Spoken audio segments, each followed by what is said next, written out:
civilmedia.mk. Слободно, независно, отворено.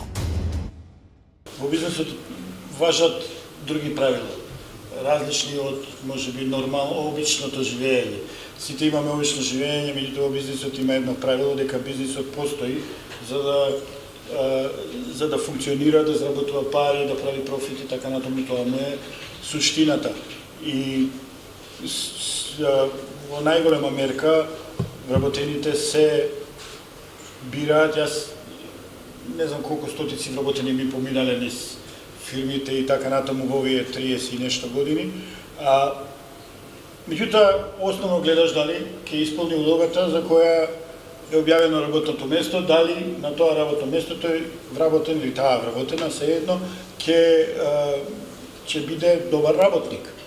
Но, кажувајќи го тоа, се разбира дека етницитетот, културата и така натаму се сепак на некоја второ место. Сепак сметам дека мултиетницитетот, различноста на работното место апсолутно придонесува за добросостојбата на секој бизнес. Тоа мешање на култури, на различни начини на живење, на разбирање на работите и така натаму, само ја обогатува работната средина и сите меѓусебно учиме и учат едни од други, затоа што секоја култура носи друг квалитет во нешто што е специфично за нив. Така што јас не само што работиме со овдешни вработени, туку имаме и надворешни соработници кои што не се ни од Македонија, туку се од други држави, од Америка, од Индија, од европски држави и така натаму. И секогаш сум почувствувал дека таа различност ја обогатува атмосферата за работење, ја прави полесна, ја прави по-богата за едни нови искуства. Иако, па ќе кажам, во бизнесот сепак мора да се заврши работата, тоа е еден од основните критериуми, но сметам дека не само тоа, докажано е, нема ништо да се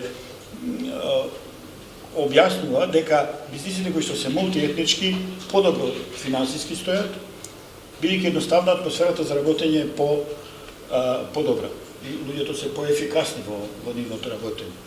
Тоа е едно. Второ, мислам и не треба многу далеко да се оди.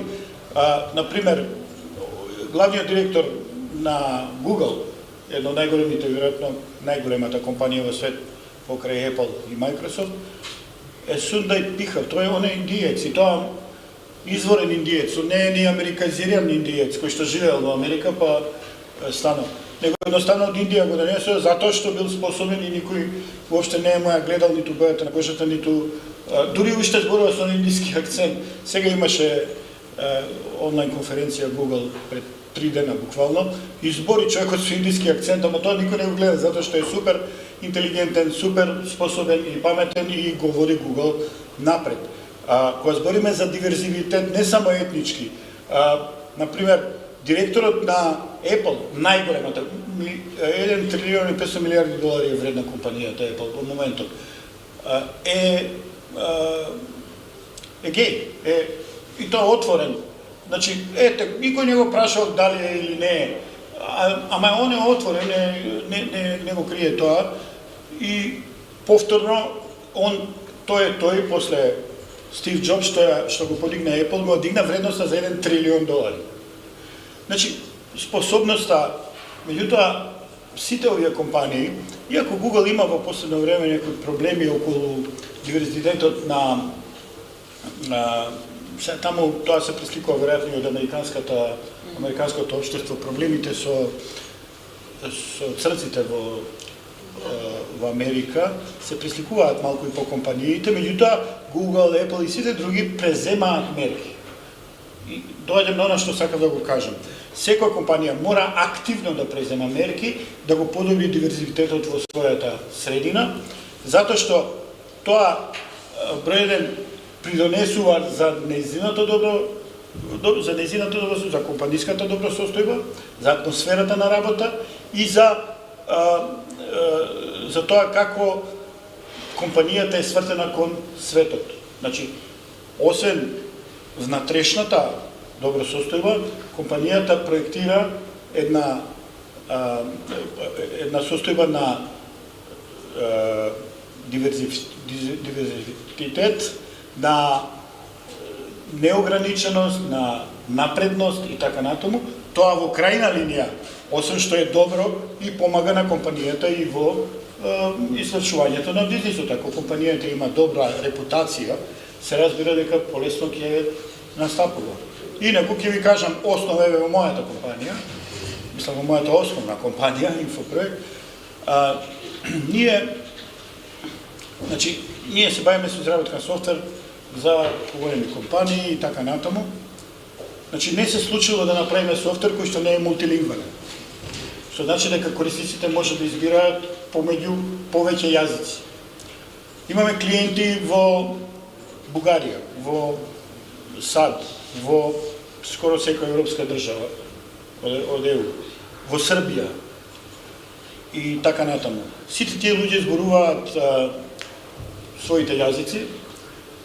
Еве во Македонија. Во Македонија ние не сме направиле софтвер кој што нема македонски, албански, некој и турски, зависно од регионот каде што се користи и така натаму. Дури имаме превод и на азербејџански, верували или не.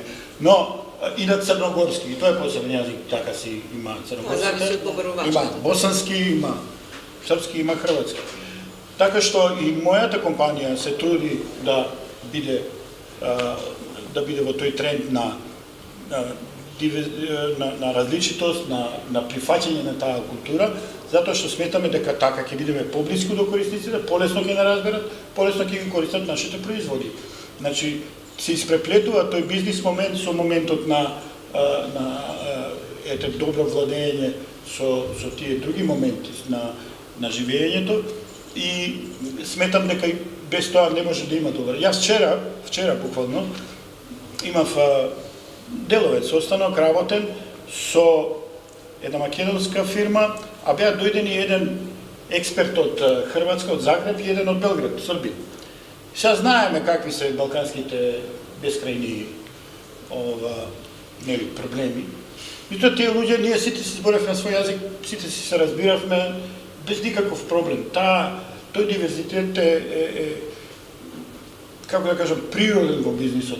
И на никому не забележа ако каже некој збор погрешно или ако дури и се шеги кажувавме, затоа што тоа е добар начин на водење на бизнис. Тоа е од страна на бизнисот, бидејќи така ме прашавте. И ако сметам дека и во општеството мора да биде така. Така дојдеме и до тоа. Да. Јас за жал малку гледам телевизија, немам многу време, а и кога имам гледам да не гледам. Меѓутоа сакам sci-fi, па во моите гледања на телевизија се збори и клингонски, ама се едно потполно се согласувам со колешките во дискусијава, дека јазикот е богатство, сите јазици се богатство и дека одразуваат култура која што треба да ја прифатиме. Кажувајќи го тоа како човек што доаѓа од технолошки, од IT сектор, сите знаеме за Бабел Фиш, за рибата во увото на автостоперскиот водиш низ галаксијата. Сега тоа што интересно е, во следните 5 години веројатно ќе стане реалност и ќе имаме 100% автоматско преведување на говорен јазик, значи универзален транслейтор што го вика, и многу е близко до тоа, така што јазиците во крајна линија нема веќе да бидат бариера на наша среќа и ќе можеме да ги гледаме и тие емисии, да слушаме луѓе и да комуницираме без да не биде препрека јазикот, иако јазикот си има свој шарм, тоа добро го рековте, и јазикот е битен во крајна линија за секоја личност, и тоа за комуникација било многу убаво кога не би можело да има бариера за јазици кои не ги знаеме или не ги познаваме доволно добро за да разбереме што сака да каже соговорникот. Така што полека и технологијата ќе ни помогне во таа желба за обединување на културите и на различностите, затоа што една од тие бариери е јазикот реално. Сметам дека тоа веќе постои, го има, гледам и на YouTube, веќе почна да има, значи прават субтитли директно од англиски или од француски, едно од кој јазик, можеш на македонски, на било кој јазик да ги добиеш во реално време преведено. И од тука до говор во уво, во слушалка е само еден чекор. И веројатно за некоја година тоа ќе стане и реалност. И тоа така што таму кај што не можат луѓе да, па барем технологијата ќе помогне, како и да е апсолутно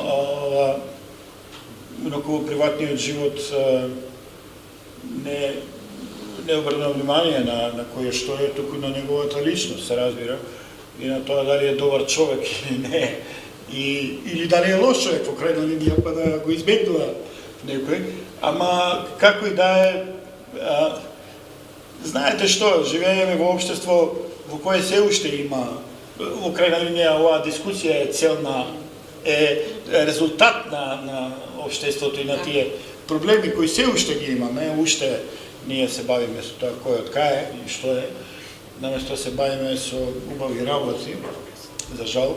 Но полека светот се глобализира, се стеснува светот, се стеснува во смисол станува лесно да комуницираш со другата страна на светот со различни луѓе без да имаш препреки временски или просторни.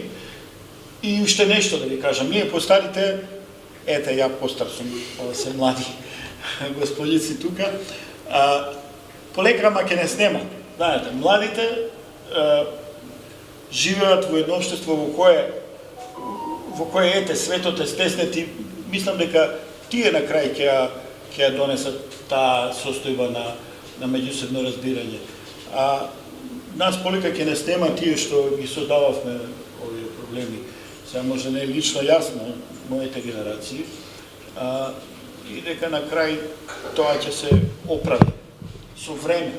Јас сметам дека поголемиот дел од луѓето во Македонија и во околината, бидејќи сите имаме слични проблеми и комшииве наши и ние, а и они со нас,